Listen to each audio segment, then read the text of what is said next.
আসসালামু আলাইকুম। কোরআনের বাংলা অর্থ হইতে পড়া হইতেছে। দ্বিতীয় রুকু ৮ আরাম। মানুষের মধ্যে এমন কিছু এমন রয়েছে যারা বলে আমরা আল্লাহ ওর পরকালের প্রতি ঈমান আনিয়াছি। আসলে আদৌ তারা ঈমানদার নয় তারা আল্লাহ ও ঈমানদারকে ধোঁকা দেয়। প্রকৃত অর্থে এতে তারা নিজেদের ছাড়া অন্য কাউকে ধোঁকা দেয় না, অথচ তারা তা অনুভব করতে পারে না। ১০ তাদের অন্তঃকরণ ব্যাধিগ্রস্ত, অতএব আল্লাহ তাদের ব্যাধি আরও বাড়িয়ে দিয়েছেন। বস্তুত তাদের জন্য নির্ধারিত রয়েছে ভয়াবহ আযাব, তাদের মিথ্যাচারের দরুন। ১১ আর যখন তাদের বলা হয় দুনিয়ার বুকে দাঙ্গা হাঙ্গামা সৃষ্টি করো না, তখন তারা বলে আমরা তো মীমাংসার পথ অবলম্বন করিয়াছি। ১২ মনে রেখো তারাই হাঙ্গামা সৃষ্টিকারী, কিন্তু তারা তা উপলব্ধি করে না।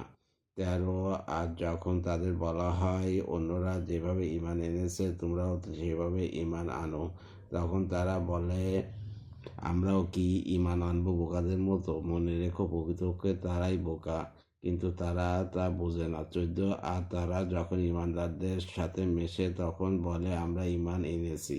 আবার যখন তাদের শয়তানের সাথে একান্ত সাক্ষাৎ করে তখন বলে আমরা তো তোমাদের সাথেই রয়েছি, আমরা তো মুসলমানদের সাথে উপহাস করি মাত্র। ১৫ আল্লাহ তাদের সাথে উপহাস করেন আর তাদেরকে তিনি ছেড়ে দিয়েছেন, তারা নিজেদের বিদ্রোহে ঔদ্ধত্যে হয়রান পেরেশান হয়ে ফিরছে। ১৬ তারা সেসব লোক যারা হেদায়েতের বিনিময়ে গুমরাহি খরিদ করিয়াছে। বস্তুত তারা এই ব্যবসা লাভজনক হয়নি এবং তারা হেদায়েতও লাভও করতে পারেনি। ১৭ তাদের অবস্থা সেই ব্যক্তির মতো যে লোক কোথাও আগুন জ্বালালো এবং যখন আগুন তার চারিদিকে সবকিছু আলোকিত করে তুলল, ঠিক এমন সময় আল্লাহ তাদের চারিদিকের আলো উঠিয়ে নিলেন এবং তাদেরকে অন্ধকারে ছেড়ে দিলেন, ফলে তারা কিছুই দেখতে পায় না। ১৮ তারা বধির, মুখ ও অন্ধ, সুতরাং তারা ফিরে আসবে না।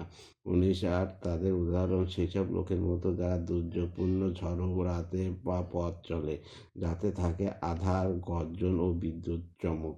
তারা বিদ্যুৎ গর্জনের সময় কানে আঙ্গুল ঠেসে দেয় মৃত্যু ভয়ে, অথচ সব কাফেরকেই আল্লাহ বেষ্টন করে রেখেছেন। ২০ মনে হয় যেন বিদ্যুৎ এখনই তাদের দৃষ্টিশক্তি ছিনিয়ে নেবে। বিদ্যুৎ আলোকে যখন সামান্য আলোকিত হয় তখন তারা কিছুটা পথ চলে, আবার যখন অন্ধকার হয়ে যায় তখন ঠাই দাঁড়িয়ে থাকে। যদি আল্লাহ ইচ্ছা করেন তাহলে তাদের শ্রবণ শক্তি ও দৃষ্টিশক্তি ছিনিয়ে নিতে পারেন। আল্লাহ যাবতীয় বিষয়ের উপর সর্বময় ক্ষমতাশীল। ১ শানে নুজুল।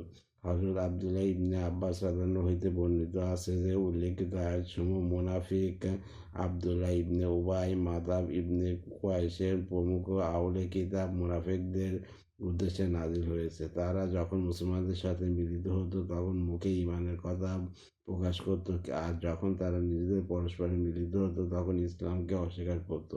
তাদের ব্যাপারে এই উল্লেখিত আয়াতসমূহ নাজিল হয়। আল্লাহ হাফেজ।